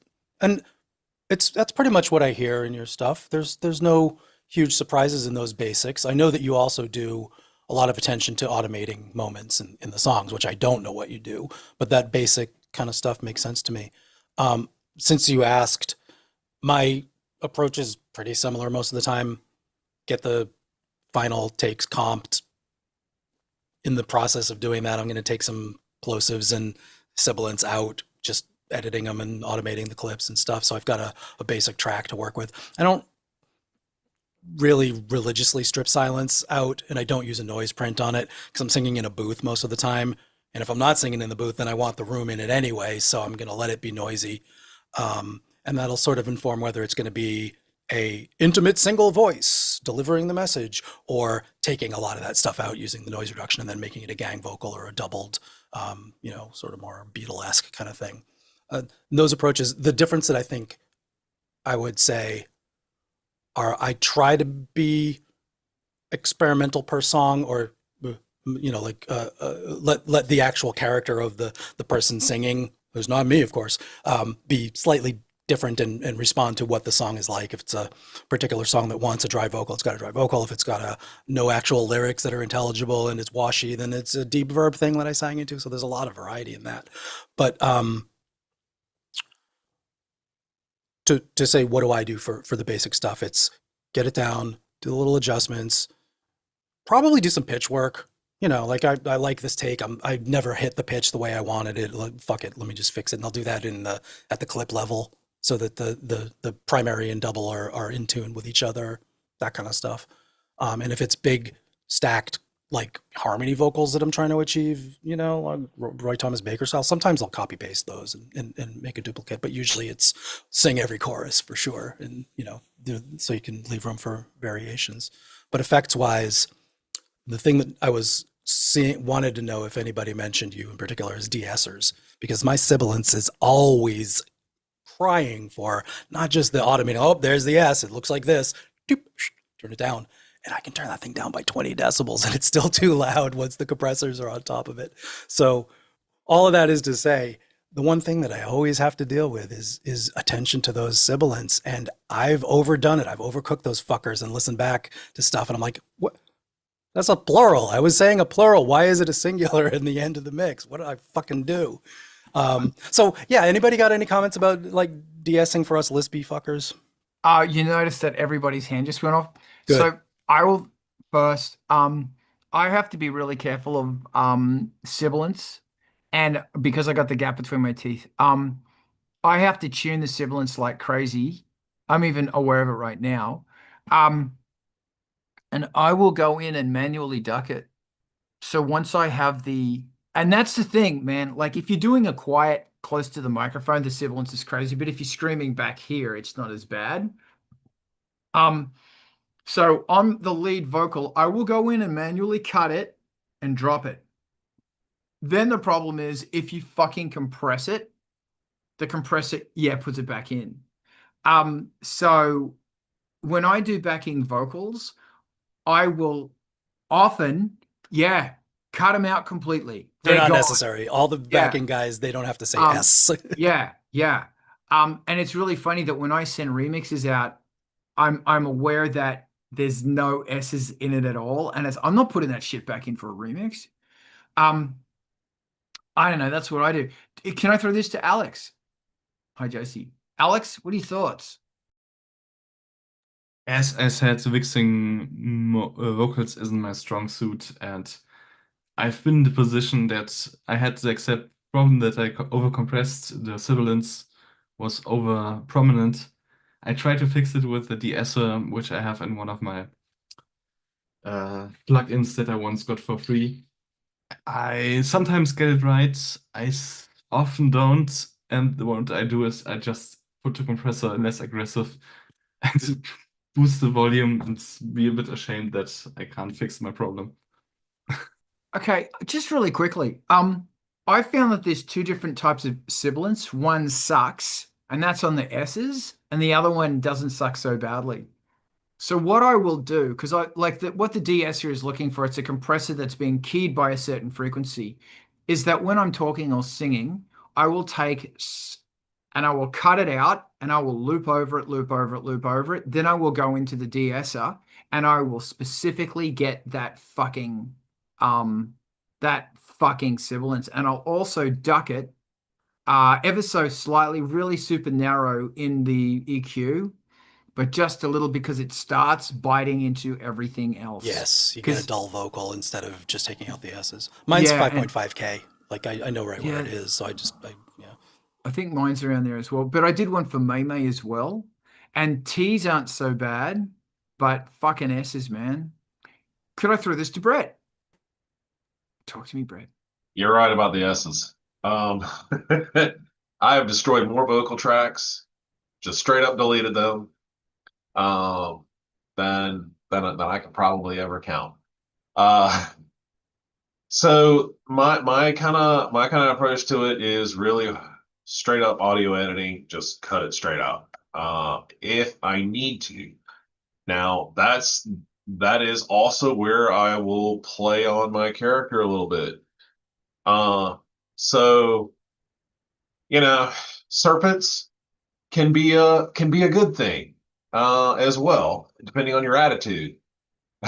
Now, obviously, S's can just go stupid. I don't know why. It's the frequencies involved. They can become too much of that. And for that, the two best solutions I've come up with is I either recorded this poorly, which is 90% of the time, or it's not recorded poorly, but there's a few places where I need to do some edits. And that's where instead of doing de-essers and things like that, I focus more on the overall tonality of it. I'll throw my filters at it. I'll either go with a high and a low at the same time, notching out the middle. Or I'll straight up go for mastering it, or a mastering filter where I can control high, middle, and low, and where those frequencies fall. Then that's where I start to distract the listener a bit. And like I said, that's where I'm focusing on that clean initially. Well, after that, let me add the effects to see what it sounds like. Because if I'm trying to be sinister, or if I'm trying to be, you know, kind of dark and creepy, you know, something hissing at you isn't always bad. And so I can take advantage of that happy accident, if you will, and I can actually do things then and effects to make it to where it's not just something going, you know, every 2 seconds. You're not an air leak anymore. In other words, that's my approach. That's really, really smart. Alex, what are you thinking? I just checked, and my de-esser has a sweepable frequency selector. So maybe I should try that next time. Awesome. Is anybody else noticing that they've become really sensitive to the sibilants? Everybody's hearing the sibilants on this. This is how you think if you don't want to essay anything. You just don't hate them. That's all there is to it. You don't have to hate your essay. Just for the backing vocals, though. You know, you want your leads. That was great, man. Thank you. Thank you. The floor is yours. If there is a solution that I've come up with, it's remember that they're going to sound harsh and stacked. And if I'm doing a triple vocal or backing vocals, I definitely sing it without leaning on the S's, because sometimes I'll listen back and I'll realize I was just really nailing people in the ear with the S's. And the trick of EQing, so you've got a little boost below, because we all give a 2K bump of a decibel or two anyway, because it sounds cool, and we all want the air back in our thing, so we do a 10K shelf with a gentle slope. So if you're getting the air in the body, that 5K to 9K, depending on men and women, typical gendered identifiable vocals, the sibilant is going to be at up to 9 sometimes, I guess, on some people. And down at 4 to 5 peaking for others, for kilohertz. So you can address them with EQ. You can make your boosts around it. And then, yeah, the sweep to find your peak, so that the de-esser is being triggered most or 100%, not broadband, but only acting on that frequency band. You can reduce it a lot before it starts disappearing and sounding very lispy. But you do have to be careful if you're taking out just the band notch that you're addressing. The difference between is just taking out above 5K. So you can turn your into inadvertently. It's a little precarious. I use mostly Pro DS FabFilter. It's extremely versatile and the controls are beautiful. And it's metering, lets you do it with your eyes if you want. It's sidechain monitoring, lets you do it with your ears as you should, but it's very accurate and has lots of options for how much and where, and whether you're affecting the broad spectrum of your whole voice or just the band that you're targeting. Super nice. And then after that, the gentle one that does a little bit extra after that to the group is usually Waves Renaissance de-esser. I find it to be like a kind of one knob solution for the final frosting, because I've boosted the air and the 10K on the group also, and then I take it back out. Balancing act. So between the editing the little blobs on your screen when you see a huge S and taking it down, and then the tools with the 2 de-essers and the EQ curves, I end up, it's my method for dealing with that shit. That's my go-to. And I thank you. Hey, so this is a really nice place to do a move over to a conversation about melodies, writing melodies. And I was listening to Hot for Teacher the other night. And it's such a fucking amazing track. It's just, and it's really interesting to compare Hot for Teacher to David Lee Roth's solo stuff. And I've always loved David Lee Roth's solo stuff. But it's interesting how in his solo stuff, it's here's the chord, and the notes that he's choosing within the chord are really logical. Like they're very logical. It's like ba ba ba ba ba ba ba. It's all really, really low. This must be just like living in paradise. It's chord makes sense, chord makes sense, chord makes sense. But in Van Halen, he's going nuts. He's hanging off the sevenths, he's hanging off fourths, he's doing all this wild shit.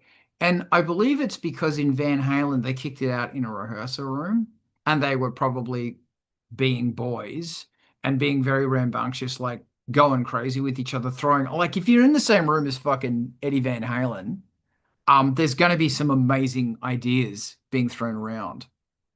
Um, but with the David Lee Roth project, I think he was sitting in a studio with a producer going plink, plink, plink on a keyboard. And you can hear it. They're beautiful songs. I'm not going to take away from them. But it's just fascinating how, um, yeah, Rip Eddie indeed. It's just fascinating how. So the question is, how do you how can you create vocals that are super exciting, super wild, super high energy without going plinky plunky, plinky plunky, plinky on a keyboard? Or Alex, take it in another direction if you wish. You sort of mirror what my experience is that I'm very intuitive when it comes to vocal lines. Writing them in MIDI doesn't work. They always sound boring. I don't know why. Maybe it's because you're too on the grid, you're too tempted by like beautiful patterns that maybe don't sound that great if they're applied. Maybe sometimes you do with your vocals what's like not on the grid. Maybe you're sliding, maybe you're singing a note between the notes, and it's like a bit off key, but nice in that situation. So yeah, Yeah. that's exactly my experience. You, before we go to Brett, you said you don't like to pick out the notes using an instrument or MIDI, or what was your take on that? Not the MIDI piano roll, especially. Like I Okay. can do it with like a keyboard in front of me, or maybe guitar. Interesting. Yes, yes, yes. I got But that. like the piano roll Yeah. is like poison for my creativity when it comes to writing nice lines. And also something I wish people would do more is like Baroque trills and stuff like that. Because I think like maybe not in your vocals, but in your synth lines, it can be Yeah. really good. Yeah, totally. Carl's back, but first let's see what Brett had to say about this exact topic, because Brett's always got something to say about these things. Yeah, I've always got something to say about something, don't I? I Anyway, mean, I guess that's what we're here for. So that's right. That's right. So melodies for me so it really kind of goes along with how I typically write songs. They usually start very simply. Much of the time they start on a piano sound, and that's why I like this so much. And I will, there's one that I was literally playing with the other day. It's just, you can do it on one hand, and it was just kind of something that's in the back of my head. From that, once I kind of understand, okay, this is going to be a piece of the melody, which is really where I start, then I start building in all the chords and all the stuff and the drums and everything else that surrounds it.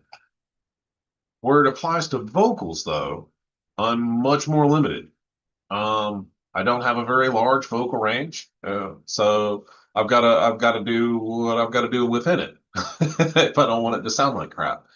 So, a lot of times I'll focus on getting the melody down with the instrumentation, and then I'll use my voice in a dissonant manner. And it brings a bit. What I find it does is, you know how like dissonant chords can make a melody sharper? That's what I find it kind of does. It instead of it being like the tea kettle or something going off in the background that makes you pay attention, hey, this is about something's about to go down, or rain in, any movie you've ever watched, meaning, okay, something's about to fall apart. Is I use the melodies and I use the chord structure to kind of guide me in how I write the lyrics, write the tonality, and everything else. So it's kind of instead of it being a question of how do I write melodies, it ends up becoming more of how does it all fit together.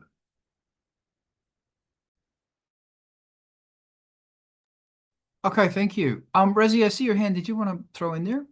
Yeah, I'd love to. The thing that I think I asked this a couple of weeks ago to talk about this because I watched a video from 12 Tone on melody via Randy Rhoads' stuff in Crazy Train, which, man, if there's things called Art of Rock, this is right up that alley. It's the craft and the workmanship and the sensibilities and the classical influence and the rock idiom stuff that goes into the guitar part, the riffs and the melodic parts and the solo, and the bass guitar and lead guitar interactions on those riffs, and some about Ozzy's vocal too, because my God. But he uses a lot of specific theory words about how the melodies function, like functional melody, I guess, in the same way as functional harmony. So leading up to a note, working around a note, coming down to a note, and how you approach the note, and lots of specific words, which now I've lost and forgotten because we intuitively know a lot of this stuff. And as Alex was saying, some of those Baroque type of flourishes, the coloratura, I'm thinking in monophonic lead lines, guitar riffs, vocal melodies, the color of how you get back to the root or avoid the root is what all of this is about. And I know I'm getting in the headspace of it and the sort of mental invention rather than the practical parts of it, and I want to get there too. But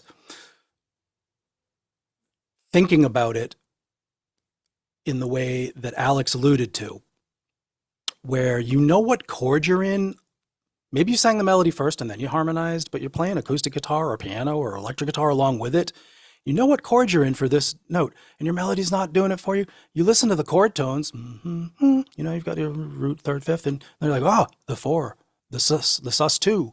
These are the passing tones and the other notes that give it the color that aren't just the minor key that you're in or the mode that you're in, and you start building these things. And there's so many ways of probing those things with your guitar or your keyboard. You put your DAW into a mode or a scale that you know you're working with there, and you just lock it in and you let it tell you some things about that scale at that moment, and you can work within it. Little guideposts of the scale quantization that your tools have these days. They're super helpful.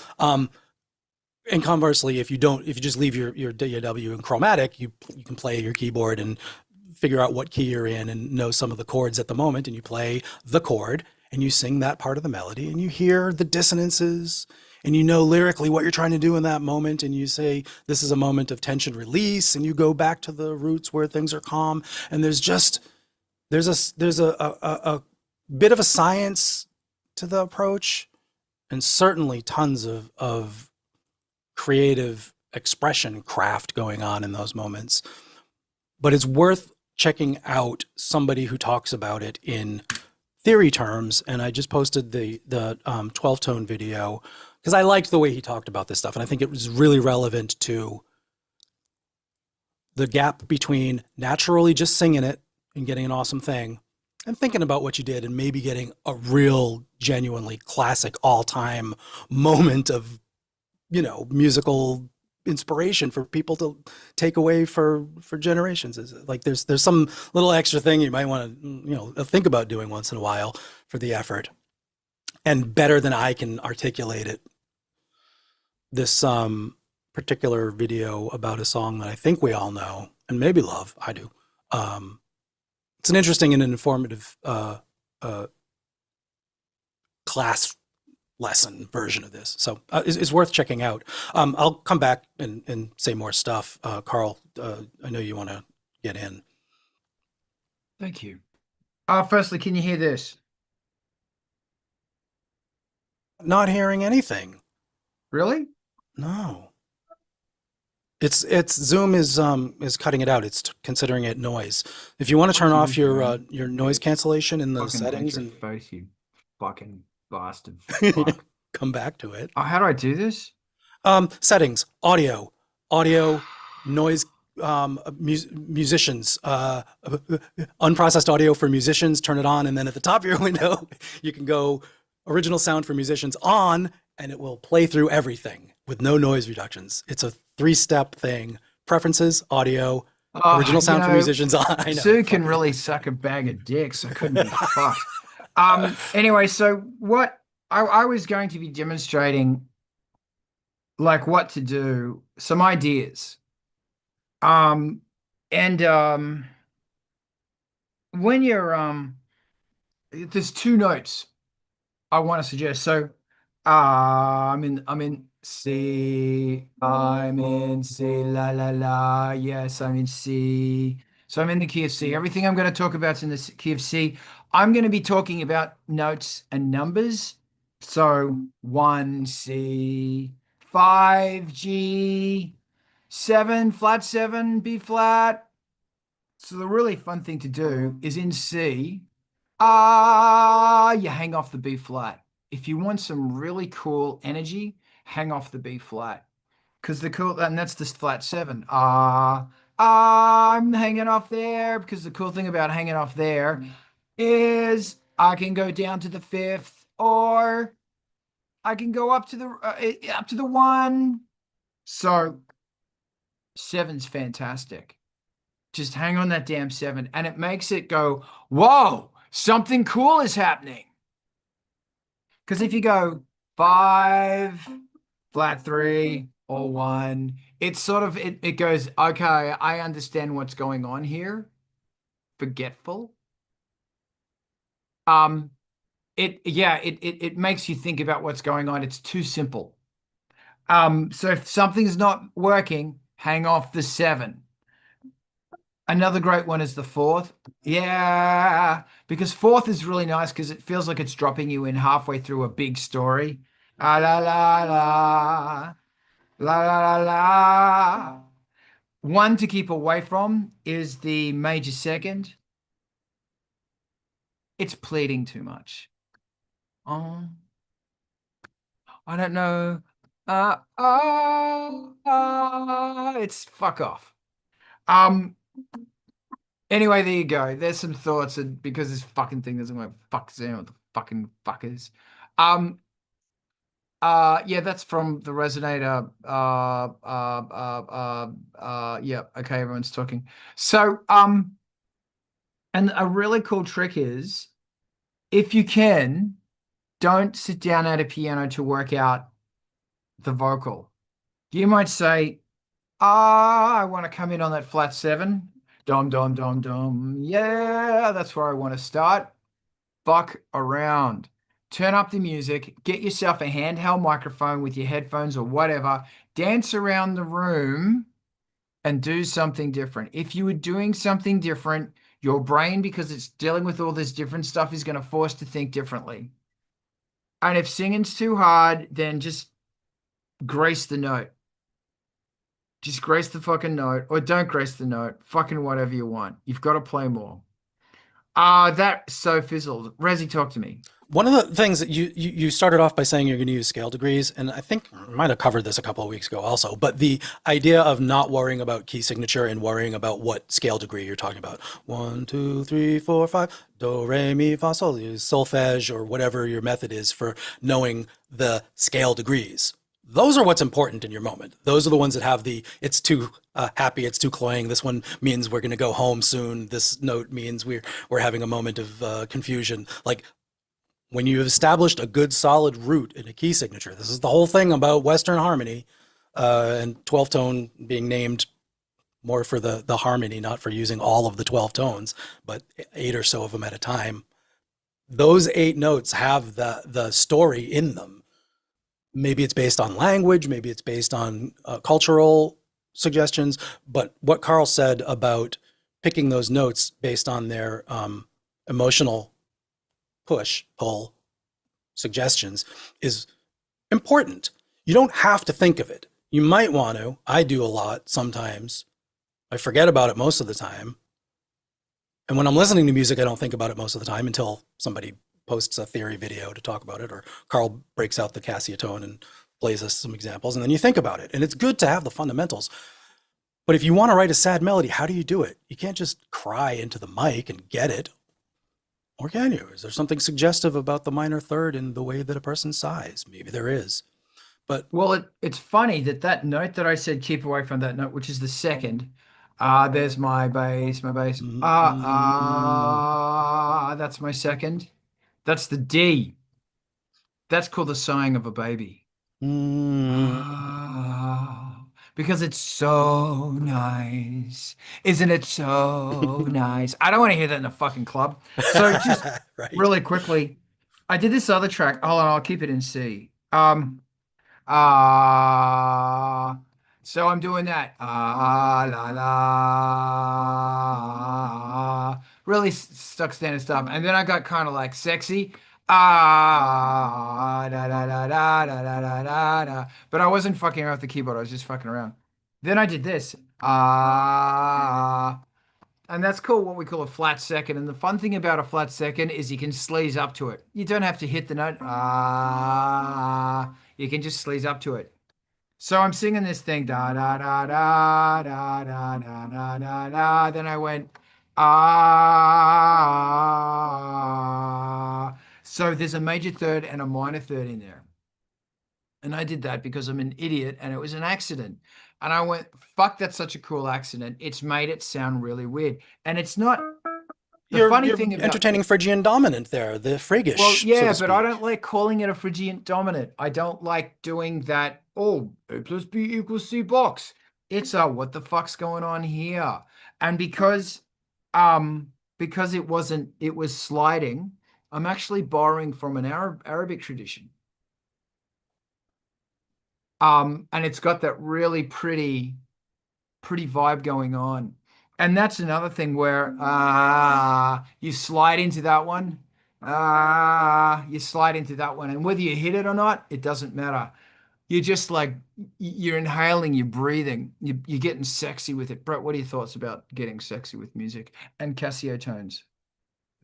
Casio's And it's actually a fucking Yamaha Portatone. Fuck you. Nice Casio tone. Yamahas are also great. So because I was trained in drums, I actually lack a lot of the music theory, most of it, honestly. So my approach is more the one that you don't recommend. You know, it really is kind of that sketch out, you know, fuck around to find out, you know, but it's tones on the piano based on the mood. And the reason I typically start with a piano is because it's a nice clean tone. And it's one of those that I can either keep or kill. You know, I'm not going to feel strongly about it either way, unless it is actually, for whatever reason, the perfect tool for the job. And if that's the case, awesome. But for me, whether it be guitar, whether it be bass, synthesizers, you know, actually a huge part of what goes into it is my mood at the time of concept, you know, at that time of sketching out those first few notes. And I find that as long as I kind of remain true to that for me, that I'm able to convey that. And so I wouldn't discourage that. I would encourage somebody to you know, because there's a lot of people who don't, you know, have the music theory very strongly. It's important to know. It's great, you know, in a conversation like this, because, you know, it definitely informs those across the board. But the most important thing, I think, is actually fuck around. Feel it. You know, if you feel it, then you can convey it. Thank you. Yes, I love that. Alex, go. I think I have an idea how I can continue with a track I have like on the back burner for like 3 years, because I think the reason I couldn't find a vocal melody is because it has almost no harmony. Maybe I should just add some more, I maybe love a chord what or you're even saying like there, man. maybe just a power chord or something on the synthesizer faintly in the background. Maybe then it suddenly will click. I need to try that. Can I make a suggestion?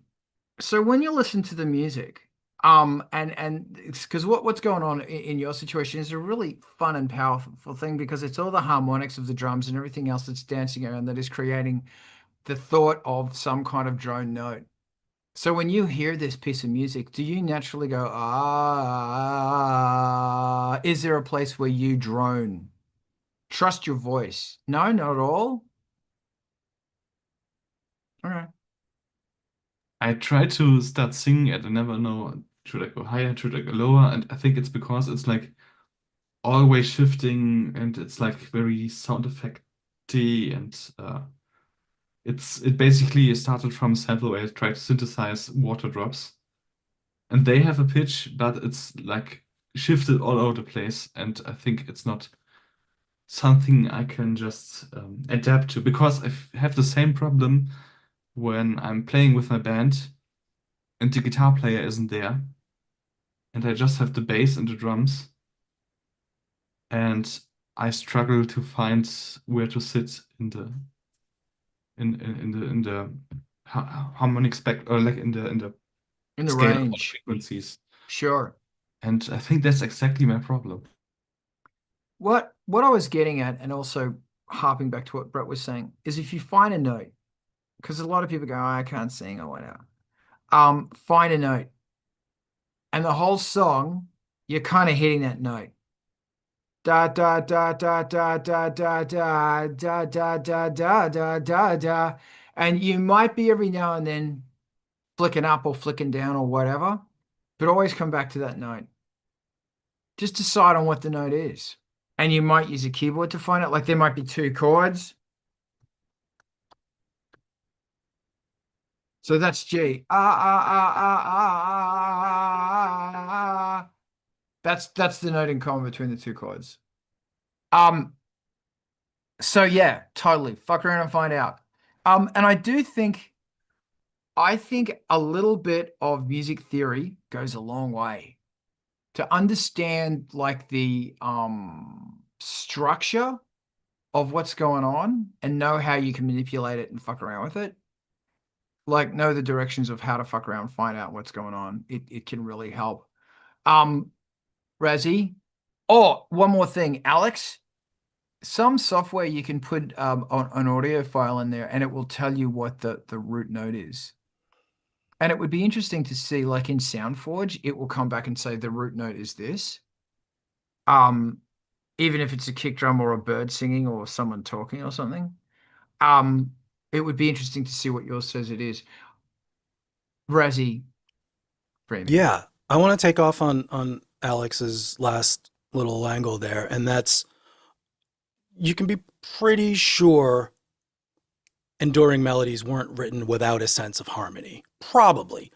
But rhythmic chants without a sense of melody were definitely written without a sense of harmony. So you can go both ways. And there's one major branch, and I'm stuck on this song. Which way do I go? Twinkle, Twinkle, Little Star and the alphabet song and Row, Row Your Boat were not written without a chord progression, but the cadences of marching military phalanx were written without, the bugle call is 3 notes, and that's what they were working with. It wasn't a harmonic thing. So you can go either ways. A lot of rap music, which is, as I hear, a little bit popular in culture, is written without worrying about the melodic flourishes. It's from speech, it's from intention, it's from inflection, and it comes from a different place. But if you're branching it into those two things of I do want a melody versus I don't want a melody, if you're going for the I want a melody, the two things that are fucked up about your moment, as you said, Alex, is I don't know what chord I'm in or key I'm in at this moment. I never even thought about it, but I want it to be melodic. And I want to make an enduring, classic, beautiful, memorable, singable melody. I don't want to just have a throwaway thing. Then you might want to go to the thing of establishing your chords. You don't need to keep them. We don't have to bring out a piano to sing Happy Birthday, but that's got really well-defined sections and contours and stuff. You throw away the piano. You don't need to have it. So if you're stuck on that thing, and this is probably what you're getting at, Alex, is you can bring the chords in and figure out what your harmonization is, and then fucking get rid of it for eternity, and nobody's going to be the wiser. But it'll have that directional, intentional, singable to the uninitiated ear. You know where it's going because it follows these sort of chords that you knew what you're doing. So that's problem one, addressable. And the other one is if you do have your chord progression written and you're still not hitting on the melody, this is branch, I want a melody, but I'm stuck. You may not know what you're actually trying to sing. I hit that all the time. Like I'll listen back to a thing. I'm like, I don't know fucking what notes I was going for there.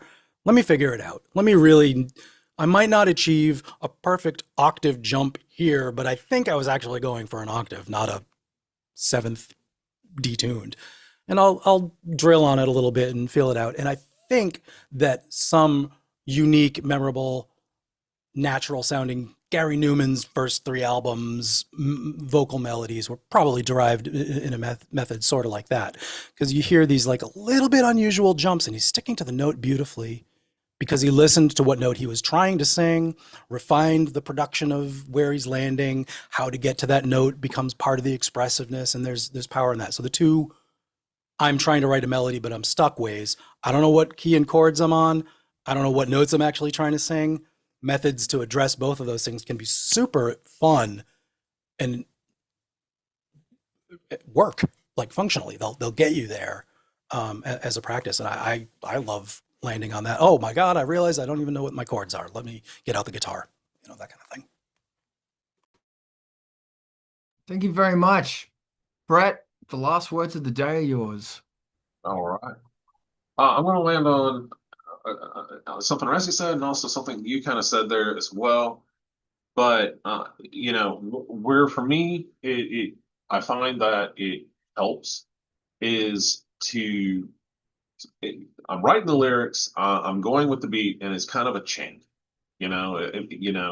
It's nothing's really defined yet in terms of how I'm going to carry, or if I'm going to carry a melody with my voice.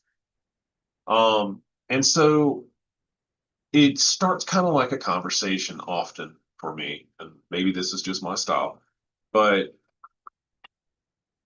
I'm not afraid to use my speaking voice, especially as a character in it. I often try to pitch my voice in tune with the music, but especially at the very beginnings, I'm not so interested in the tune of the note of my voice being the main character. It's more that often I'm trying to establish, okay, this time I'm speaking to you. And then from there, I found that it can be just as powerful to only occasionally become to occasionally traditionally sing, and what I find interesting about it is it gives an additional it's not a crescendo or decrescendo, but it gives it a different energy that I don't have a good word for, that you can feel the energy flow. You can feel it ebb and subside, partly because I'm hitting you with something that I could just hit you with on the street. If we were having a conversation and I was pissed off, the way I would form my words would be vastly different than me being conversational with us today. If I'm raging and I'm screaming at something, it might have more effect for that to be on pitch or on note.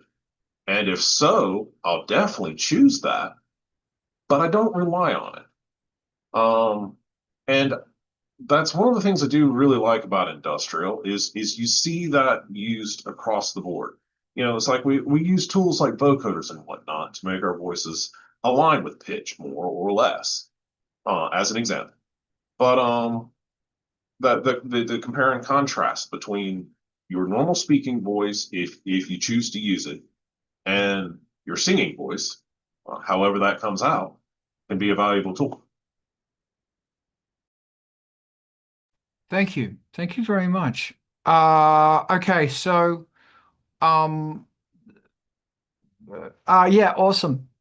Um I Dee mentioned Velvet Underground. It would be a nice thing, I'm thinking, to listen to music that where the singers sing but they don't sing.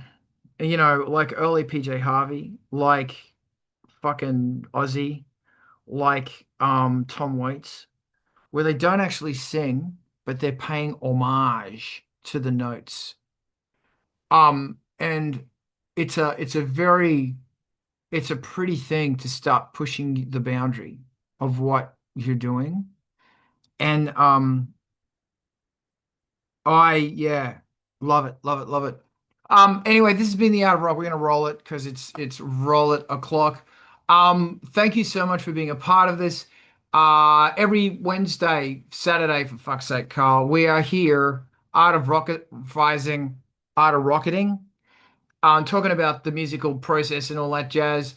And this is brought to you by Angelspit's Patreon. Please feel free, go get that, or not.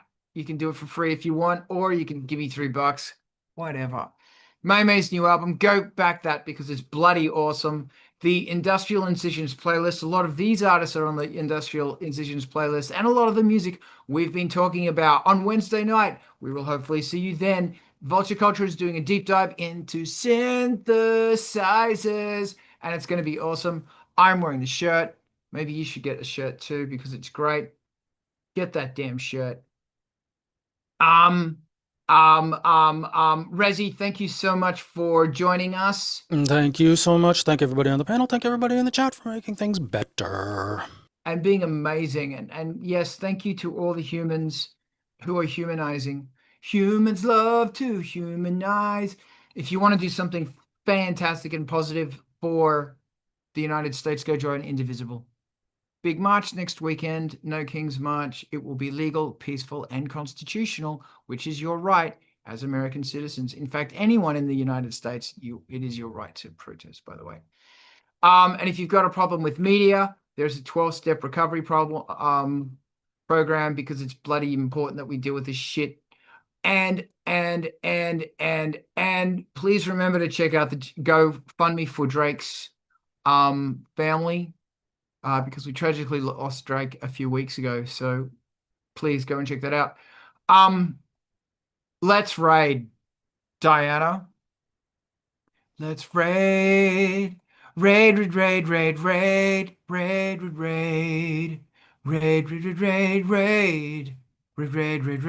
That's my raid song. It's really good. It's really good. I actually have a crazy theory that the more, fuck you, Brett, fuck you, that when you sing really annoying songs like I do to everybody all the time, it's exercising the part of my brain that is that comes up with stupid melodies and melodies in general. Takes guts. Really, it's a brave demonstration on your part. So well, that's why I win the Grammys. On the count of 3, I'm gonna ask everyone to scream because we're gonna kill this damn stream, and I always like to end with scream.